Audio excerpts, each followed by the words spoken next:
Bonjour, bienvenue à cette deuxième leçon de statistique où nous allons maintenant faire la véritable étude des paramètres qui sont utilisés dans la statistique.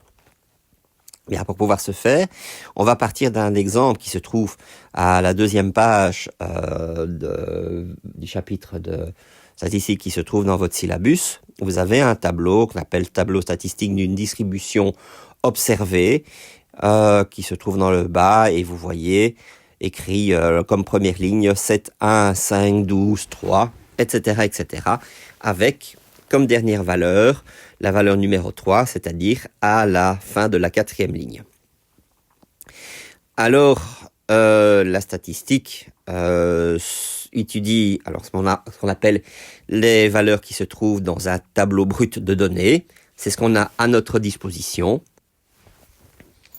Et ce tableau représente toujours quelque chose de concret. Donc, il y a toujours une petite histoire qui accompagne ce tableau brut. Dans ce cas-ci, on a affaire donc à 40 magasins qui vendent une série d'ordinateurs pendant un mois et le tableau est simplement en train d'expliquer que pendant ce mois, il y a un magasin qui a vendu 7 ordinateurs, puis on a un deuxième magasin qui n'en a vendu qu'un seul, le troisième magasin en a vendu 5, le quatrième 12, etc., etc. Voilà. Ce qui fait que vous avez 40 données au total. Donc, vous allez voir que ça a une importance. Je peux déjà le noter parce que ça va nous servir par la suite. C'est que vous avez N magasins. Il y en a 40. N, je peux déjà donner le nom qui va être utilisé. On appelle N l'effectif total. Vous verrez que qu'il y a autre chose qu'on va appeler des effectifs, et effectivement, l'effectif total va donc représenter la somme de ces effectifs. Alors, je reviens donc aux différentes valeurs qui constituent le tableau. Alors, on ne va pas commencer à prendre les valeurs dans n'importe quel ordre. Pour que ce soit cohérent, on commence par les ordonner dans un ordre croissant. Donc, ce qu'on va faire, c'est commencer par rechercher la valeur minimale qui se trouve dans le tableau. Elle est assez facile à trouver. Si je recherche quelle est la valeur minimale qui se trouve à l'intérieur de ce tableau brut, je vais constater que c'est 0.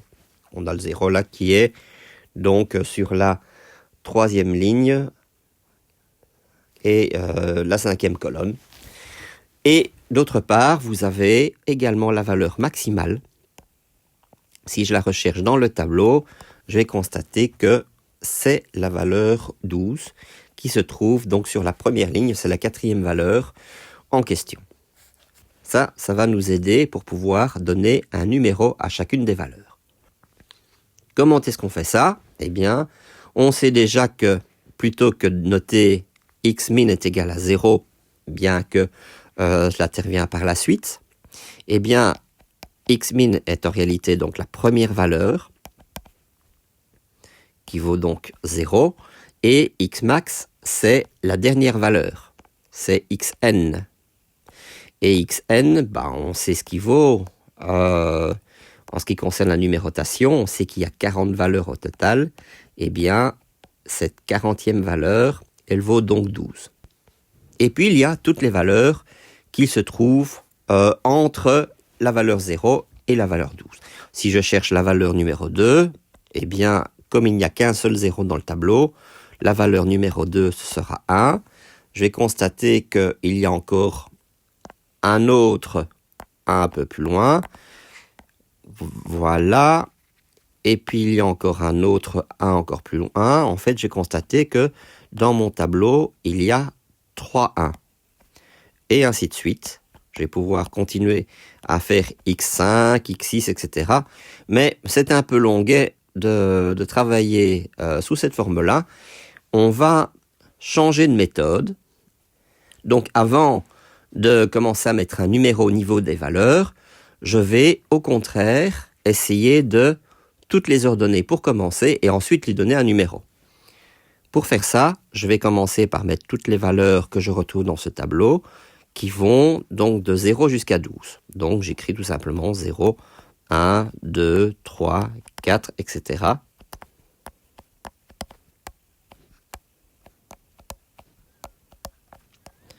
Et ensuite, qu'est-ce que je vais faire? Je vais chercher dans le tableau le nombre de fois que chacune de ces valeurs se répète. Alors, le procédé est très simple dans ce cas-ci, puisque je n'ai pas trop de valeurs, qu'elles sont toutes entières, donc j'ai pas de problème au niveau numération. Je regarde, par exemple, la première colonne. J'ai 10 colonnes avec lesquelles je dois faire la même chose. J'ai 7, 6, 5, 5. Eh bien, je vais mettre à chaque fois des petits bâtons. 7, 6, 5, 5, et voilà. La deuxième colonne, c'est 1, 4, 8, 5. 1, 4, 8, 5. Et je vais faire ça jusqu'au bout. Donc voilà qui est fait. Et en ayant fait cela, je vais déjà pouvoir arriver à une première conclusion.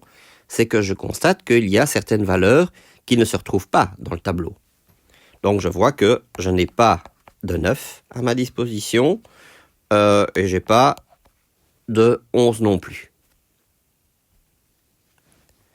Ensuite, plutôt que de mettre des bâtons, je peux directement introduire une nouvelle valeur qui va me permettre de pouvoir dire combien de fois une valeur se répète. Je constate que, donc, de 0, j'en ai qu'un seul. Eh bien, j'ai 3, 1.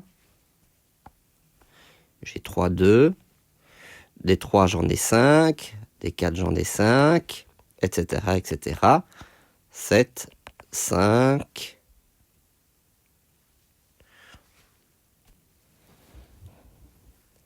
Après rectification des 7, j'en ai 5 aussi. 4, 2, 1. Vous voyez que il faut bien être prudent dans le décomptage des différentes valeurs. Il y a un petit truc que vous allez voir tout de suite qui permet déjà de savoir si on s'est trompé ou pas. Alors plutôt que de garder cela comme ceci, ce que l'on fait, c'est la construction de ce qu'on appelle un tableau statistique. Alors pour faire ça, il faut que je construise toute une série de colonnes. La première colonne, je vais donc dire que c'est la colonne des X.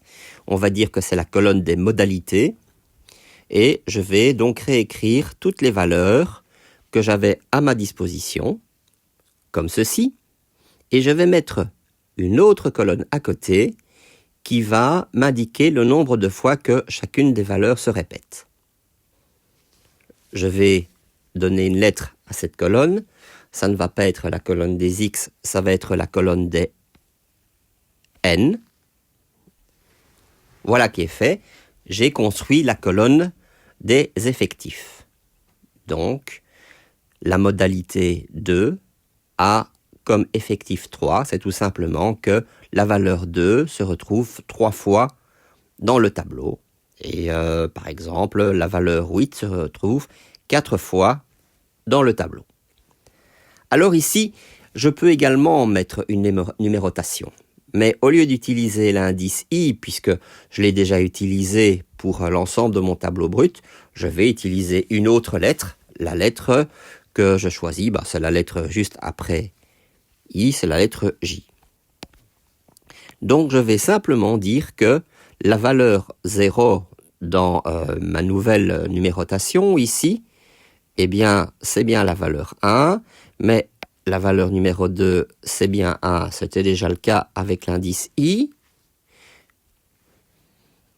Par contre, la valeur 3, c'est 2, etc., etc. Donc en fait, la construction de cette colonne J, c'est tout simplement de commencer par écrire 1, et puis je fais 1, 2, 3, 4, 5.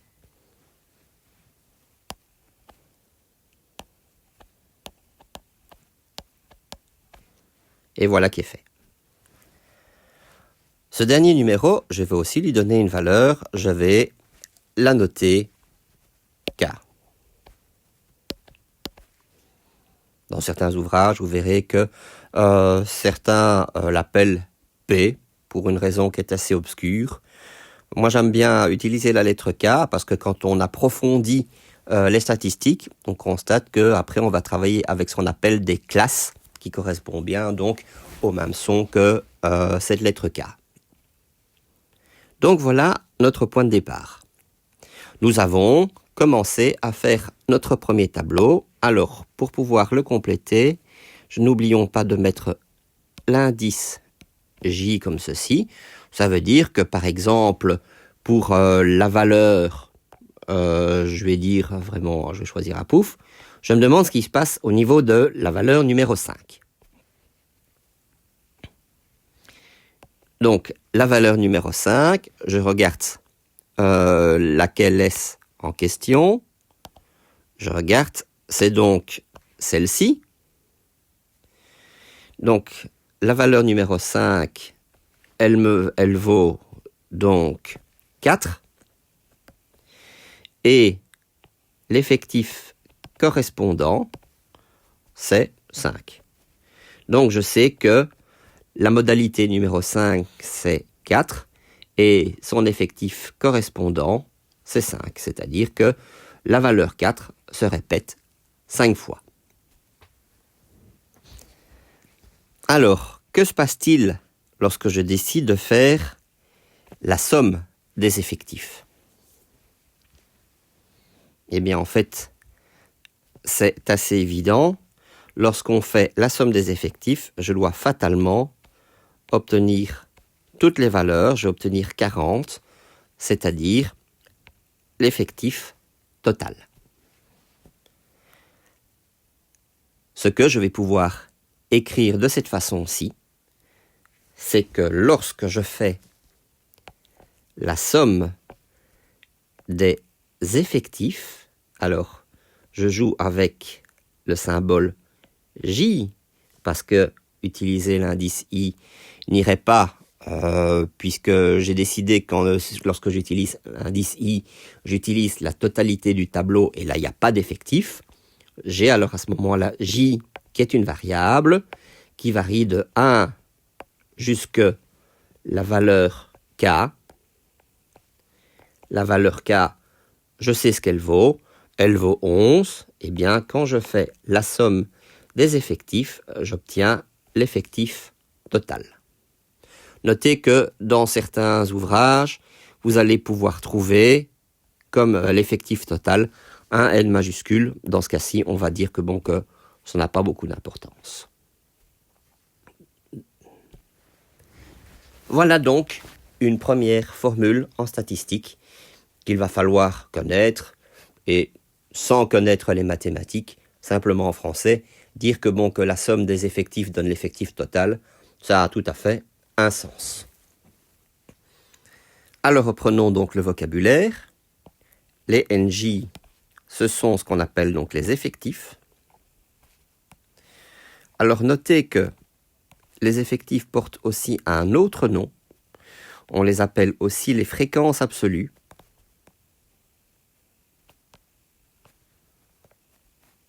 C'est important si vous recherchez justement les effectifs avec une fonction Excel, parce que pour Excel, la fonction qui permet de trouver les effectifs s'appelle fréquence. Et nous allons justement définir un autre type de fréquences. Ce sont les fréquences relatives, FJ. Donc les fréquences, nous au contraire, nous allons tout simplement les appeler fréquences, sans oublier qu'elles sont relatives. Donc, il y a en quelque sorte deux écoles, ceux qui vont parler d'effectifs et de fréquences, et les autres qui vont parler de fréquences absolues et de fréquences relatives. Alors, comment est-ce qu'on va définir cette fréquence absolue? Eh bien, de manière très simple, elle consiste en réalité à, si j'utilise le tableau Excel, à rechercher toutes les valeurs et de les mettre sous forme de pourcentage. C'est-à-dire que chacune des valeurs, qu'est-ce qu'on va faire? On va simplement les diviser par le total. voilà comment est définie la fréquence ou fréquence relative. Alors il y a une propriété assez particulière des fréquences et qui est assez importante, c'est ceci. C'est que si je décide de faire la somme de ces fréquences, alors voilà, nous allons justement pouvoir utiliser ce que nous avons étudié lors de la leçon précédente, c'est de voir ce qui se passe lorsque j'utilise les règles du symbole sommatoire. Donc je fais la somme de toutes les fréquences. Bien, je sais, puisque j'ai juste au-dessus la définition de chacune de ces fréquences, eh bien, ce que je dois faire, c'est de faire la somme des modalités divisées par, voilà, l'effectif total, avec toujours J qui varie de 1 jusqu'à K. Faisons un petit rappel.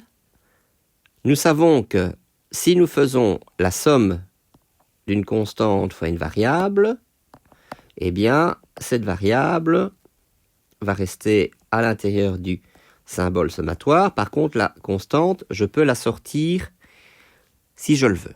Donc, ça, c'est une remarque.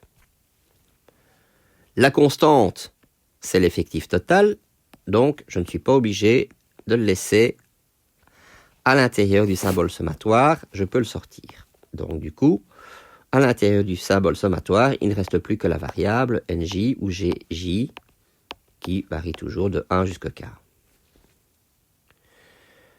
Mais ce qu'on sait très bien, parce qu'on a la formule qui se trouve tout à fait en haut à gauche, c'est que si je fais la somme des nj, donc c'est-à-dire si je fais la somme de tous les effectifs, eh bien j'ai l'effectif total. Donc ça me donne 1 sur n multiplié par n.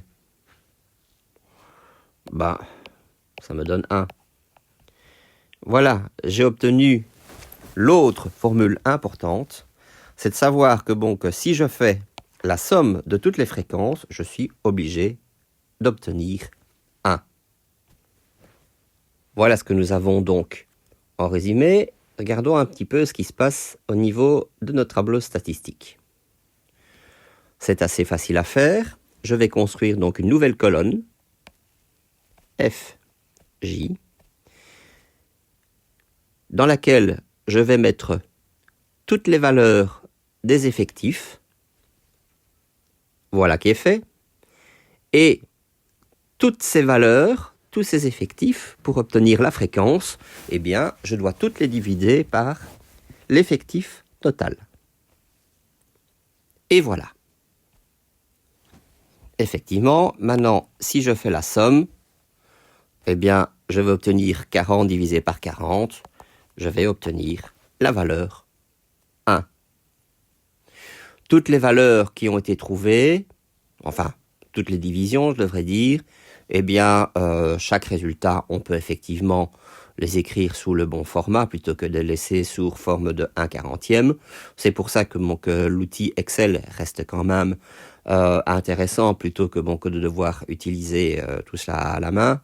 D'ailleurs, cela a de moins en moins de sens maintenant de faire des statistiques à la main avec l'outil informatique. Il y a des logiciels tels que Excel qui permettent de pouvoir faire beaucoup de choses. Il existe d'autres logiciels. Bon, il y a déjà GeoGebra qui permet de pouvoir utiliser le petit tableur qui est également à la disposition. Il y a quelques fonctions statistiques et probabilistes qui se trouvent également au sein même. Vous avez des logiciels spécialisés tels que R qui sont utilisés à l'université. Faire ces calculs à la main, ça n'a plus beaucoup de sens, sauf pour les interros et les examens de mathématiques pures. Restons dans le tableau qui a été construit jusqu'à présent. Et je vais maintenant parler d'effectifs cumulés et de fréquences cumulées. Alors vous allez voir, c'est très facile à faire.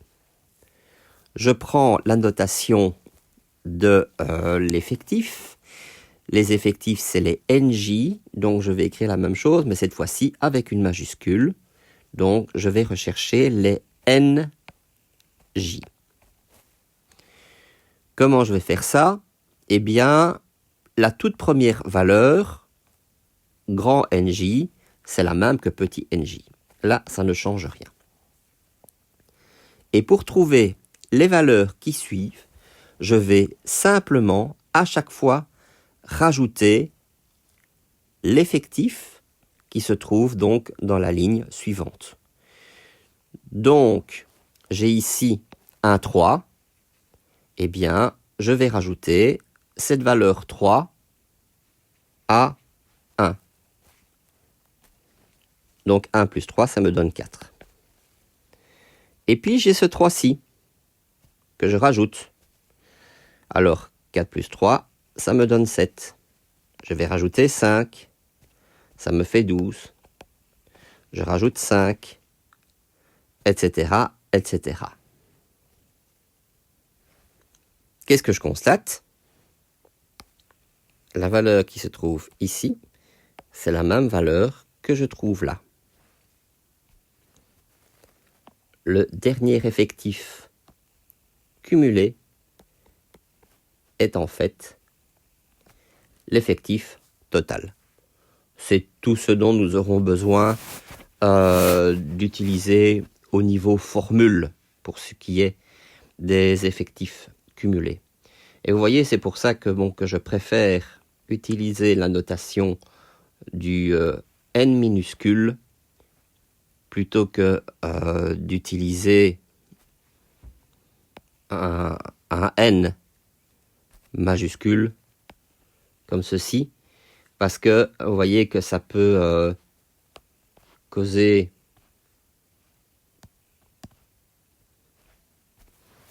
du doute en ce qui concerne l'écriture, bien que je confirme que cela n'est absolument pas interdit du tout. Mais en ce qui me concerne, je préfère bien utiliser pour l'effectif cumulé le n minuscule. Comme ceci. Dernière colonne pour cette leçon, la fréquence cumulée. En fait, c'est très simple. Je prends toutes les valeurs des effectifs cumulés, comme ceci, et je divise de nouveau tour par 40. Comme ça, notez que la dernière valeur, 40 sur 40, eh bien, ça fait 1. Et voilà, le tableau de cette leçon est complet. Je constate que la dernière valeur des fréquences cumulées vaut bien entendu 1. Nous avons donc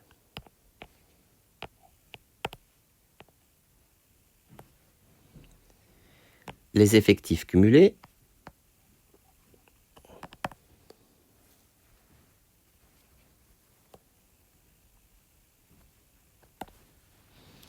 Nous avons les fréquences cumulées.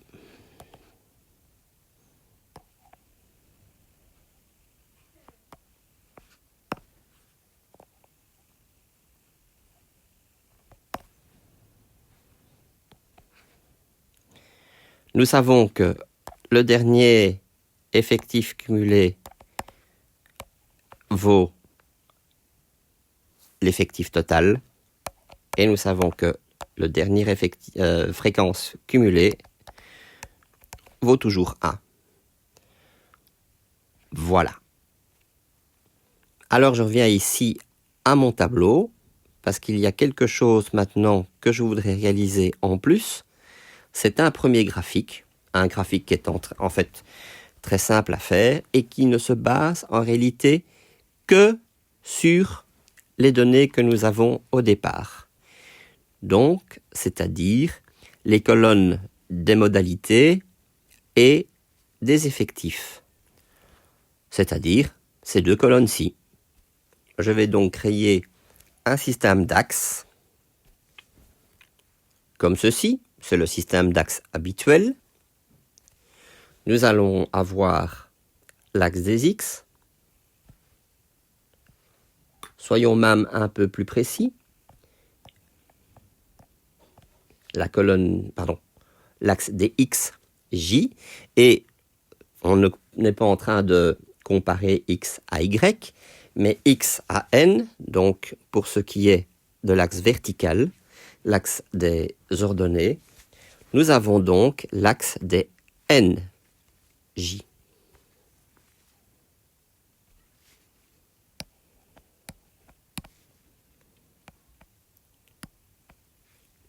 Voilà, nous allons donc introduire les différentes valeurs, comme ceci.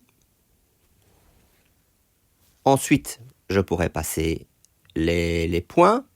Donc le premier point, c'est le point 0,1. Si je regarde le tableau, vérifions cela tout de suite. Donc j'ai bien le point 0,1. Donc je pourrais mettre une croix.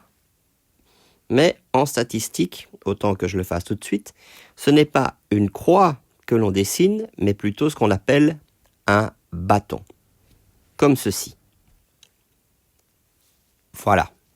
Et je vais continuer de la même manière pendant tout le tableau. Voilà, comme ceci.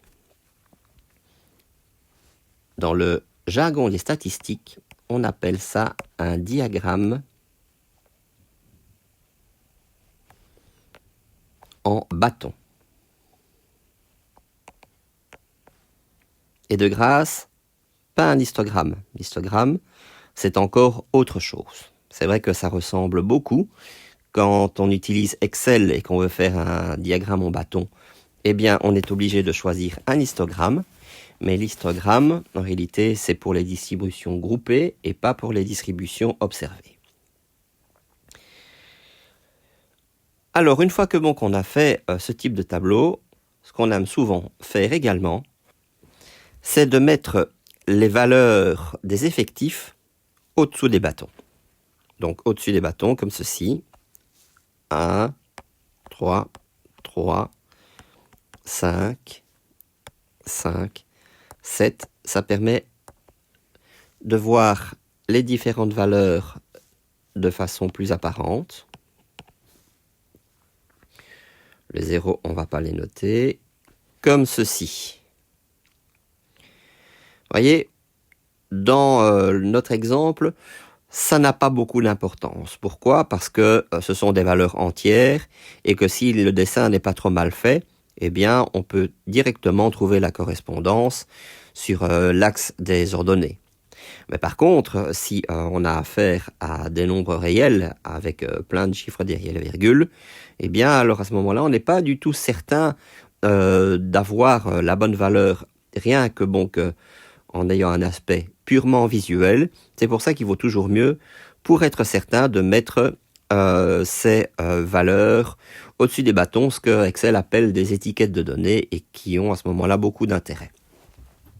Si l'on désire, on peut compléter par ce qu'on appelle le polygone. Ici, on va parler des polygones des effectifs, puisque c'est avec cela que l'on est en train de travailler. Et en fait, c'est tout simplement raccorder chaque bout des bâtons les uns aux autres par une série de segments de droite comme ceci. Voilà, donc le trait que vous voyez apparaître à ce moment-là en jaune, je l'ai peut-être fait un peu gros parce qu'il n'y avait aucune raison que ce trait soit aussi épais que les bâtons. Eh bien, c'est cela qu'on appelle alors à ce moment-là le polygone des effectifs. Pour faire le polygone des fréquences, eh bien, ainsi que le diagramme en bâton des fréquences, eh bien, en réalité, je ne dois rien changer du tout. La seule chose que je dois faire, c'est changer son échelle. Alors, pour pouvoir faire ça, comment est-ce que je vais procéder? Vous allez voir, c'est enfantin.